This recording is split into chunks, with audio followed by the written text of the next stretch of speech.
Good morning, friends. My name's Christopher. Today is Tuesday, the 8th of August, 2023.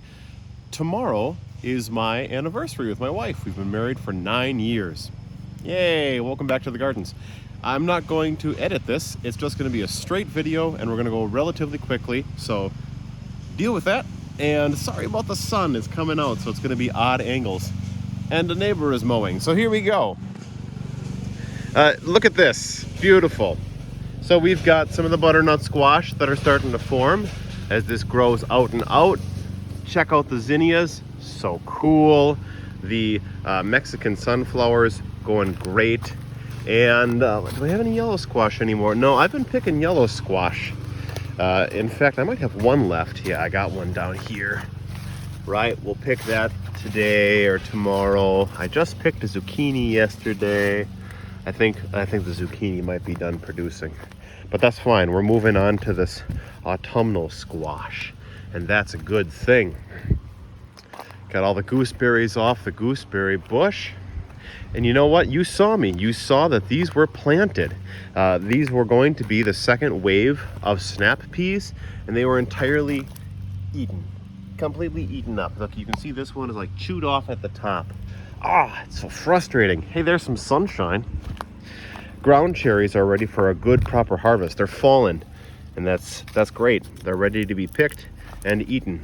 Same with my tomatoes. I've let a few of them go, but we've been picking them kind of one by one, you know, for BLTs or sandwiches or whatever else.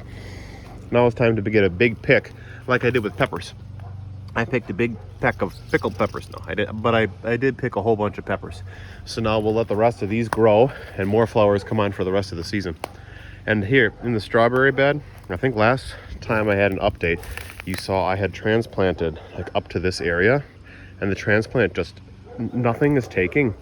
I'm kind of confused and I'm awfully frustrated, and my mint is just coming in way too aggressively again. I think I've decided, like for the third time, to change it up.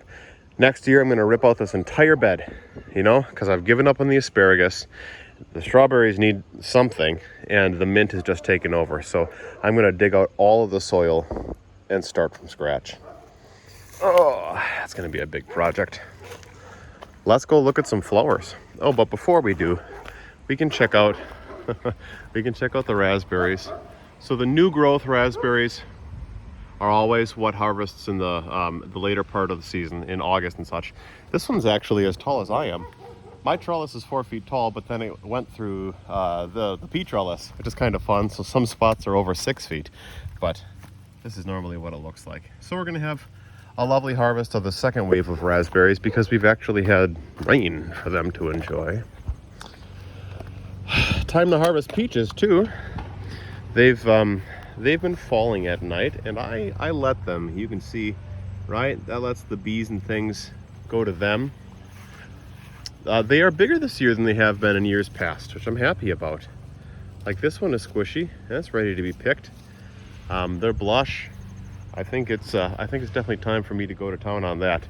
Very happy. Like look at this nice cluster of peaches. Beautiful. Time to pick them. You know, my experiment potting these Mexican sunflowers was quite successful. I'm very pleased. They've been taller in years past, but this is nice and full. Nothing to complain about. I did plant more sedum acre. You can see it look kind of sickly here because it's pretty fresh. So hopefully these will take just like the other ones did, where the tops die off, but the root system engages. We're just gonna walk through. There's weeding to be done. We'll widen this up. Otherwise, things are growing nicely. Take, for example, the trellis with the autumn jewel clematis. That clematis is climbing great. What's opening next? Like the butterfly bush, right?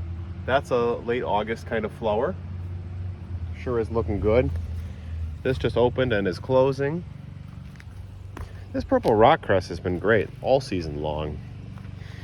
Look at that, I can reposition the climbing rose, and it's maturing enough that it's actually starting to send up new shoots. Yay! Exciting times in Daddy's garden.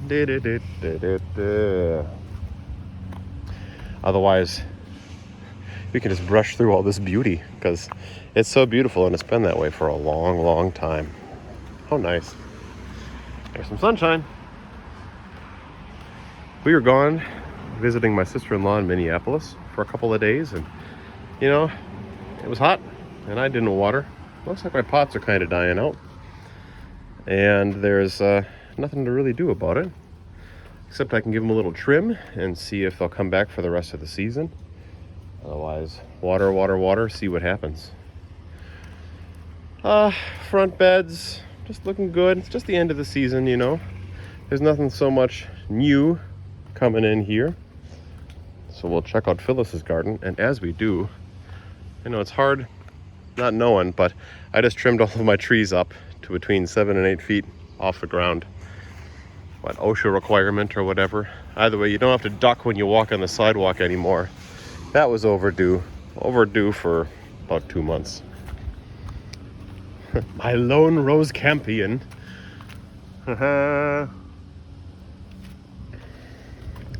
And, you know, just as always, I should say, Phyllis's garden looks brilliant.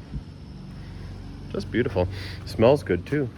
This is another butterfly bush, just like on the other side, except this is a different color. And you can see it's a little more mature, bigger flowers on it. Otherwise, it's the end of the daisies, the end of the bee balm. Time for me to start cutting things back. Like, I want to make sure I cut back the lavender so we get good growth on that next year. I just love this. Oh, what a beautiful color combination, right? Spectacular. The end of those cone flowers. The panicle hydrangea is looking fantastic, minus, you know, these weeds that I have growing through it. But that's grown. That has grown. And we've had some good flowering on the hostas. This massive hosta back here is going to have some flowers. So I guess it's not truly the end of the season yet. That's my garden at the beginning of August.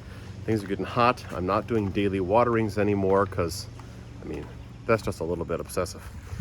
Fine when you're establishing a flower bed, but like the new bed, those roots should be established. You know, they're hardy perennials. And the actual vegetables, well, we're in harvest season, so can't just water them their whole life. Gotta call it sometime. They've had a good life. How are things with you in your garden? Are you in high picking season or flower cutting time? What are you up to? Do you have any fruit trees? Are you picking peaches like me? What are you doing with them? Hope you're having fun with whatever is going on. Thanks a lot for watching, and we'll catch you again some other time. Bye, guys.